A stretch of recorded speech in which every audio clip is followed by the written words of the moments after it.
कल के आप कहो आप कौन उपाय तीनों विचार लागले। कल के सूजागंज बाजार में हटिया उसरले और बीजू बन जंगल में मरल गाय लेरुआ पियल के हे सती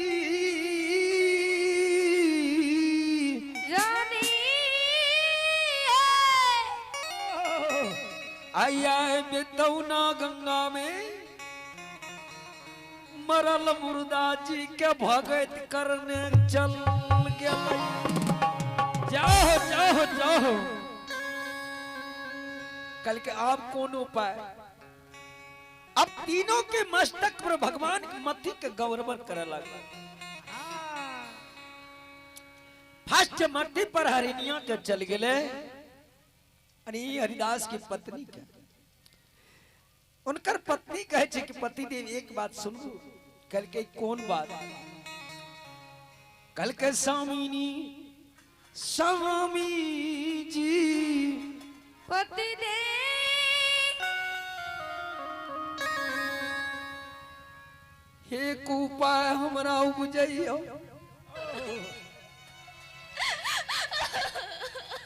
आए हमारा मारल स्वामी जी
पति देव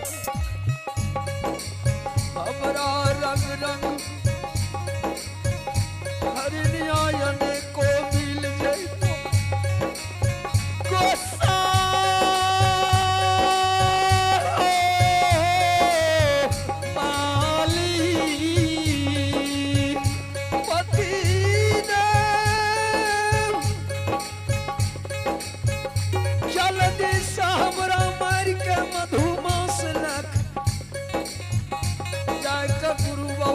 भोजन करे दो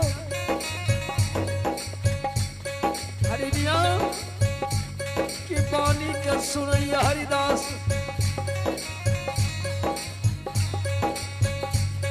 अरे माधुरी के बोला बोला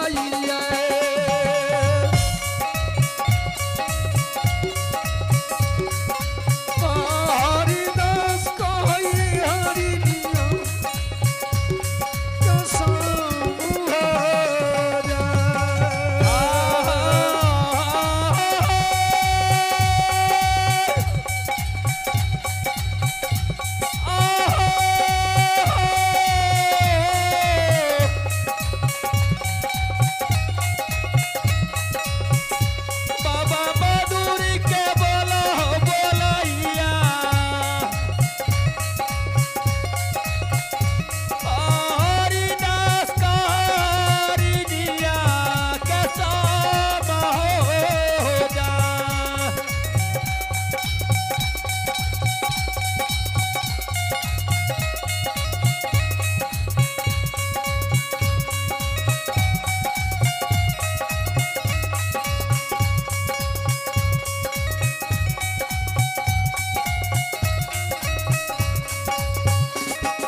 कहे छे रानी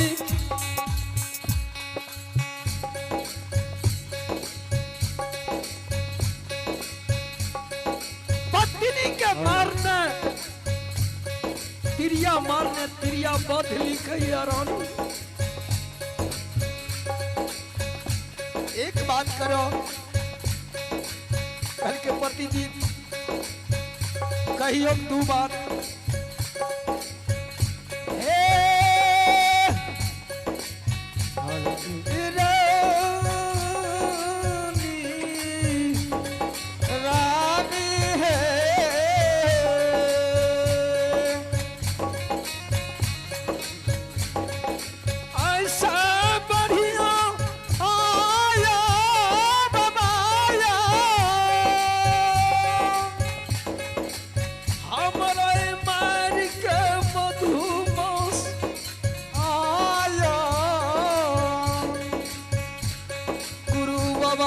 भोजन कर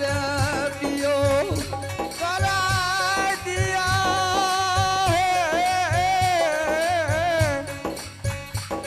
रानी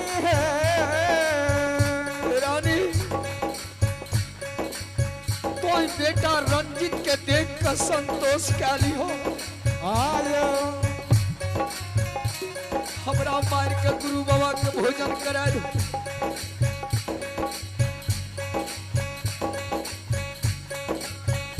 रानी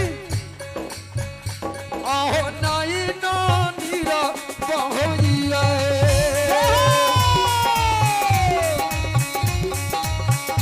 हाल कभी कहीं दिया हुआ कसम है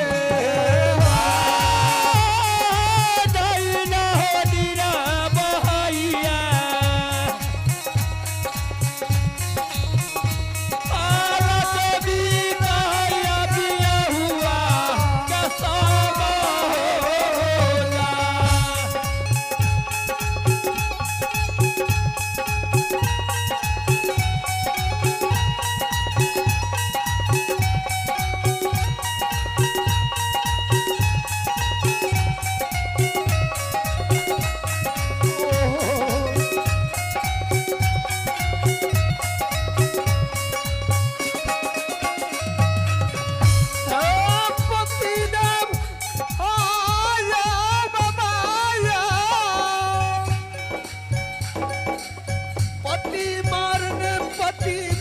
लिखइयो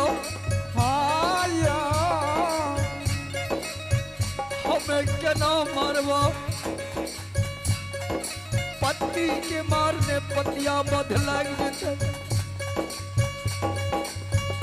हम पति देव हम यहाँ के केना मारबे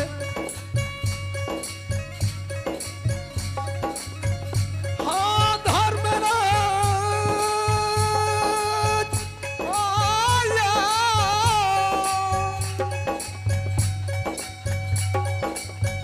तीनों जी घाट पर विचार करे लगले बाबा की करैया आहो राना जी लीलार पर बैठलई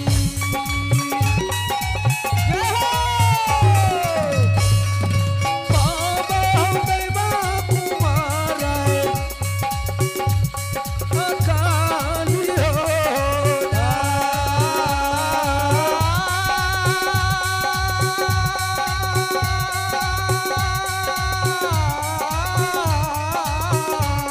अरे राना जी तेरा यार हो गजल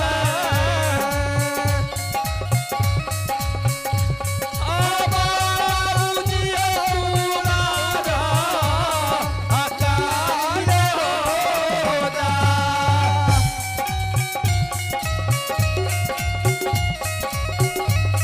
ओ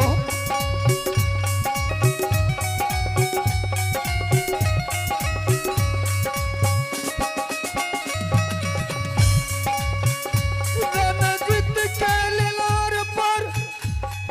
आया बाबाया ई अंतर जानी धर्मराज बाबा आया रणजीत की मती गति कहे ललखई आय रे ललकई हो बाबाया दोनों माय बाप का वचन सुन कर रणजीत दोनों की बाह पकड़ के रणजीत कहिया आ सोना सुन पाइयो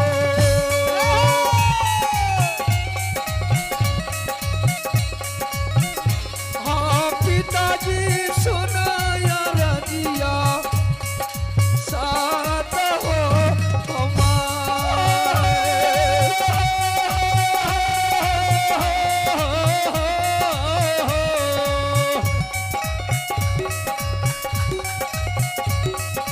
सुना सुना हो बाबा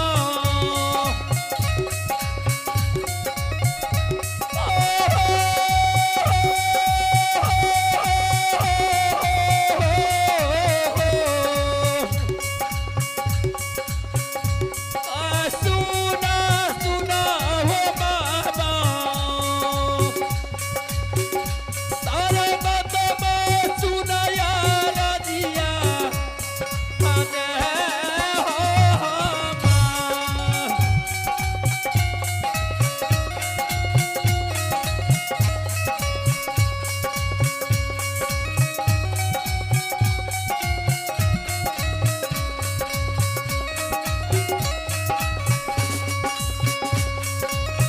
रणजीत कहिया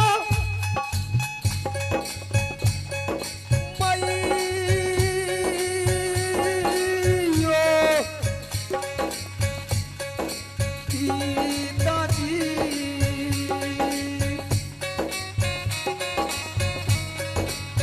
नहीं कोई मारा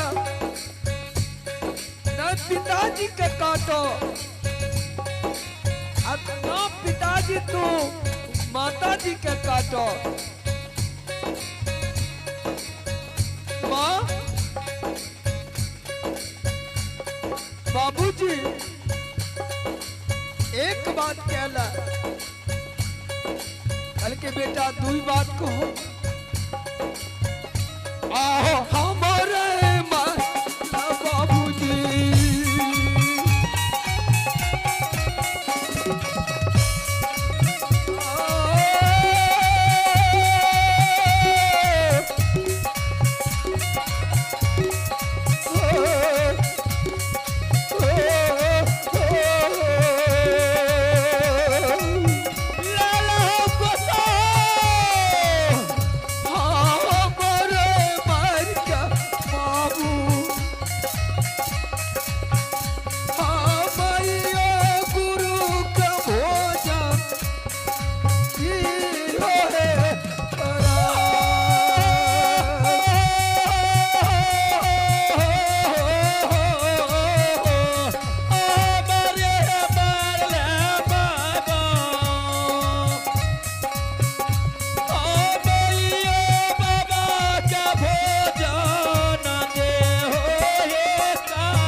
गुरु बाबा का भोजन करे दियो